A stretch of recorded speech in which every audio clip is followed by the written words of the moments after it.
السلام عليكم. انا داليا مصطفى فايس بريزيدنت الام اس ار سكشن.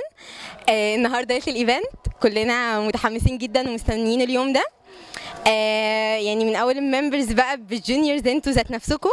يعني هو اصلا بجد والله انا حابه اقول لكم حاجه بسيطه كده، ان انتوا فعلا اديتونا امل ان يعني بغض النظر عن اي حاجه في البلد بتحصل، وبغض النظر عن ظروف كتير احنا بنشوفها، وعن حاجات كتير بتحبطنا، وعن حاجات كتير بتخلينا نقول ان احنا اصلا تحت الصفر، ويعني حتى الصفر ما بنجيبهوش.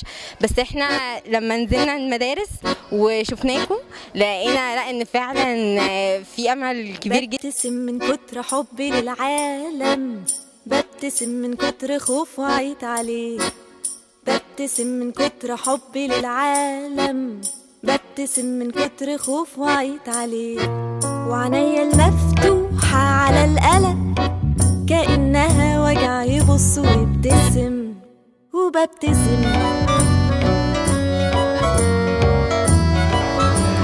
طيب انا عاوز اقول للجونيورز شكرا، علشان لو كان المفروض ان انا جاي اثر فيكم او اغير منكم، فالحقيقه ان انا كان هدفي ان انتوا تاثروا فيا برضو وان انا اتغير معاكم. فانا متشكر بالفتره اللي احنا يعني قضيناها مع بعض في السيشنز، في الست سيشنز، ان احنا يعني قدرنا نغير من بعض، وان انتوا قدرتوا فعلا تغيروا مني، فانا متشكر جدا. طيب دي كلمتي لفريق الترا سمويك جونيورز شباب مدرسه الاوقاف.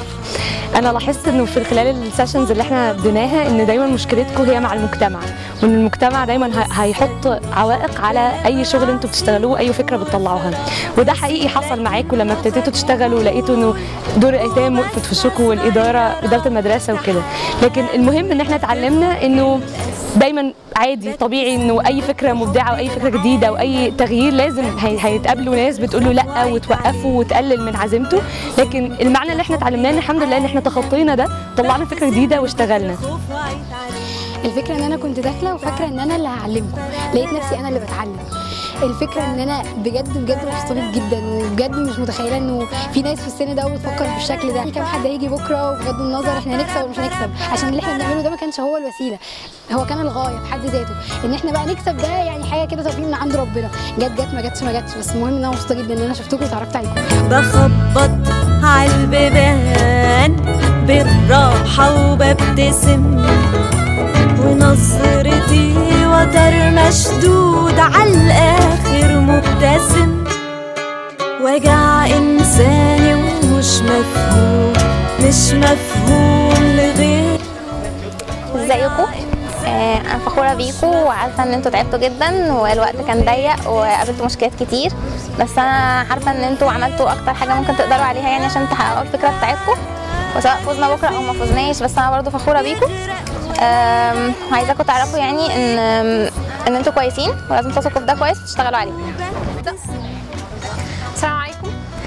اولا انا عايزه اشكر كل الجونيورز اللي اشتغلوا معانا من اول الترم، على الرغم ان هم دايما كانوا مشغولين وعندهم مذاكره وعندهم دروس ودلوقتي عندهم امتحانات، الا الحقيقه والله الواحد فخور جدا بيهم ان هم اشتغلوا معانا. بالعكس احنا انبهرنا جدا بيهم، وطلعوا هم اللي كانوا بيدونا الافكار، وهم اللي بقوا بيعلمونا حاجات تانية مش احنا اللي بنعلمهم، بقينا احنا اللي بناخد افكارهم واحنا اللي بنشتغل معاهم مش احنا اللي بنشغلهم. انتوا احلى حاجه حصلت لي السنه دي بجد، وانا سعيده جدا ان انا اشتغلت معاكم، سعيده جدا ان انا اتعاملت مع كل واحد فيكم. شكرا. السلام عليكم. انا بس هقول حاجه بسيطه جدا عن خبرتي وتجربتي معاكم. انا والله مبسوط جدا ان انا كنت معاكم السنه دي، وبجد انتوا من احسن الناس اللي اشتغلت معاها في حياتي. انتوا مش زي بس طلبه احنا كنا بنديها حاجه، انتوا زي اخواتنا، بالعكس انتوا جواكم حاجات احسن مننا بكتير جدا. اهم حاجه ان انت تكون عارف انت عايز ايه بالظبط، وتكون جواك حاجه وجواك هدف لازم تحققه. ربنا خلقنا عشان كده. انتوا خطوه لاحياء امه، انتوا فعلا عماد الامه، انتوا اساس اي امه. ان شاء الله البروجكت دي بتاعنا بكره ان شاء الله تشرفونا، ان شاء الله ترفعوا راسنا، وبجد عاش قوي، ان شاء الله تستمروا في اللي انتوا بتعملوه. السلام عليكم. هينهضنا بقى من كل اللي احنا فيه ده. وما تخليش اي حاجه توقفكم خالص، خليكم مكملين، خليكم عارفين انتوا عايزين ايه كويس قوي وبتسعوا عشانه وبتشتغلوا ومراعين ربنا في كل حاجه بتعملوها. وانا فعلا كنت سعيده السنه دي ان انا نزلت يعني ال4 مدارس دول.